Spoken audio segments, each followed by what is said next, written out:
Après son entrée sur le court, la réaction du public était tout simplement incroyable. Elle venait d'illuminer tout Roland-Garros avec sa tenue avant même d'avoir touché une balle. Les médias ont fait leur sujet principal, les réseaux sociaux ont littéralement pris le feu. Et pourtant, on parle d'une joueuse de tennis.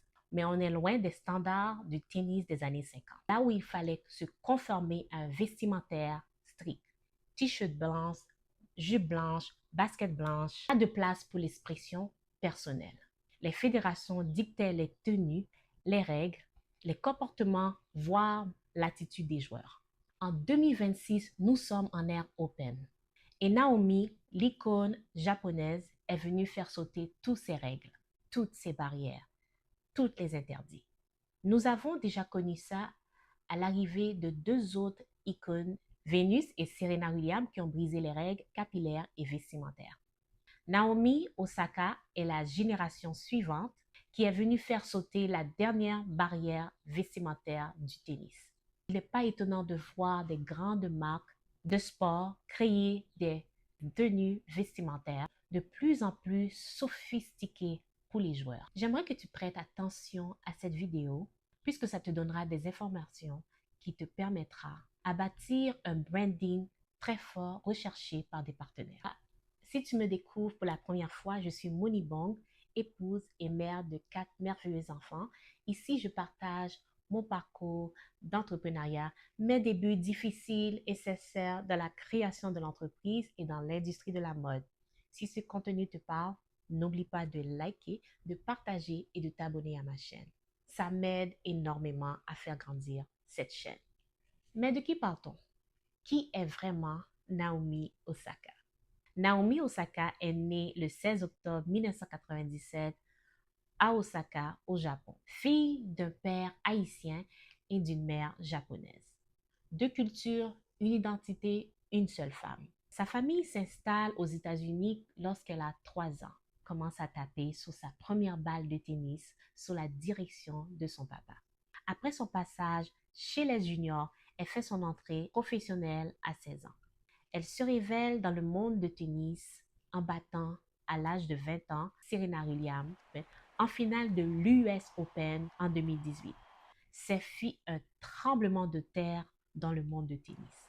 De voir la légende Serena Williams se faire battre par la plus jeune qui vient d'arriver dans le circuit. Naomi ne s'arrêterait pas à cette seule victoire qui la révèle au monde du tennis. Il gagnera aussi un autre titre de Grand Chelem et beaucoup d'autres titres de WTA. Désormais, nous assistons à l'éclosion et la naissance de la marque Naomi Osaka.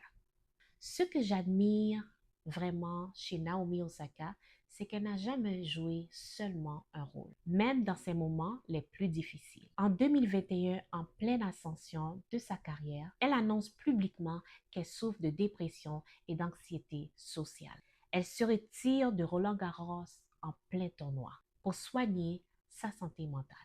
Tandis que la plupart des athlètes et des célébrités préfèrent cacher leur côté sombre, elle choisit de révéler sa souffrance au grand public pour aider plusieurs jeunes qui souffrent eux aussi de maladies mentales. Elle a pris le temps de se soigner, de se construire, et c'est après cette guérison qu'elle a pris une décision importante qui a complètement changé sa vie à jamais en 2023. Elle devient maman et sa fille Shai vient au monde. Devenir maman a été la source d'une très grande transformation. C'est en ce moment qu'elle s'est sentie libérée. Non seulement on la découvre en tant que maman, et aussi en tant qu'entrepreneuse. Cette liberté retrouvée, elle a transformé en action. Elle a bâti un véritable empire entrepreneurial. Kinglo, une marque de soins pour les peaux mélanine. Elvov, une agence de management sportif. Anakuma, une société de production médiatique. Naomi Osaka l'a toujours dit dans ses entrevues. Elle a une véritable passion pour la mode. Et progressivement, on a vu cette passion se transformer. Elle ne portait plus de simples tenues de sport. Naomi et la mode ne font plus qu'un. Elle ne suit plus les codes vestimentaires de la mode, elle les redéfinit. Cette même liberté, elle a aussi exprimée sur le court. Chaque match est devenu un défilé. En 2025, elle a porté 3 looks floraux marquants à l'Open Australie, à Roland-Garros et à l'US Open. Et à l'Open Australie, une tenue signée Robert Rune, du jamais vu sur un court de tennis. Et à Roland-Garros 2026, elle fait sensation. Entrée sous le court, un ensemble couture tout noir. De sa robe dorée inspirée de la Tour Eiffel, de son entrée en noir couture et de l'univers qu'elle a créé autour d'elle. Elle a dit à Vogue, elle traite chaque grand chelem comme un Met Gala. Naomi Osaka n'est plus une simple joueuse professionnelle de tennis. Elle est devenue une icône, une marque personnelle que les grandes maisons s'arrachent. La japonaise ne se contente pas de faire de la figuration.